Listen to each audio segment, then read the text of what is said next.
everyone, welcome back. I want to tell you about the moment I realized I was becoming obsolete. I was 45 years old, a senior architect with 2 decades of awards under my belt. I was the guy people came to for answers. But there was a problem. I had stopped asking questions. I thought I had reached the finish line of knowledge. I was an expert, and in my mind, an expert doesn't need to be a student. But I was wrong. And that arrogance almost cost me the biggest project of my career and my reputation. This is a story about the danger of the closed mind and how a 22-year-old intern and a single verse from Proverbs taught me that true wisdom isn't about what you know, it's about how well you listen. The project was a new community center for a historic neighborhood. It was a high-stakes job. I had my vision, sleek, modern, glass and steel. It was signature me. During the design phase, my team kept bringing up concerns. They mentioned the local heritage, the way the wind whipped through that specific valley, and the needs of the elderly residents. I brushed them off. I've been doing this for 20 years, I told them. I know it works. Trust the expert.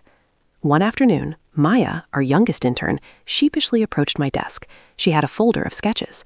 "Mr. Harrison, I spent the weekend talking to the people who actually live on that block. They mentioned that the glass facade you designed will create a heat trap in the summer that they can't afford to cool." I didn't even open the folder. I just looked over my glasses at her. "Maya, when you have a license and 20 years of experience, we can discuss climate-responsive design. For now, just focus on the CAD drawings." I saw her deflate. I felt powerful, but I didn't realize I was actually being a fool. We presented the design to the city council. I was confident. I gave a polished presentation about aesthetic disruption and modern silhouettes. When I finished, there was a long, uncomfortable silence. An elderly woman stood up. "It's beautiful, Mr. Harrison, but it's not for us. It doesn't listen to the land, and it doesn't listen to the people. It's a monument to your ego, not a center for our community." The council rejected the proposal. They told me to go back to the drawing board, or they would find another firm. I was humiliated. I went back to my office and slammed the door. I wanted to blame the council for being out of touch. I wanted to blame the intern for jinxing it. I sat there in the dark, my expert status feeling like a cage. I realized that the project failed because I had built a wall around my own mind. I was so busy being the teacher that I had forgotten how to be a learner. That night, I was flipping through a Bible in my hotel room, looking for some kind of comfort for my bruised ego. I found Proverbs 1:5. "Let the wise listen and add to their learning, and let the discerning get guidance." It hit me like a ton of bricks. The verse didn't say, "Let the wise give all the answers." It said, "Let the wise listen." I realized that wisdom isn't a destination you arrive at, it's a direction you move in. The moment you stop adding to your learning is the moment you stop being wise. By refusing to listen to Maya, and by refusing to listen to the community, I wasn't being an expert. I was being the simpleton that Proverbs warns about.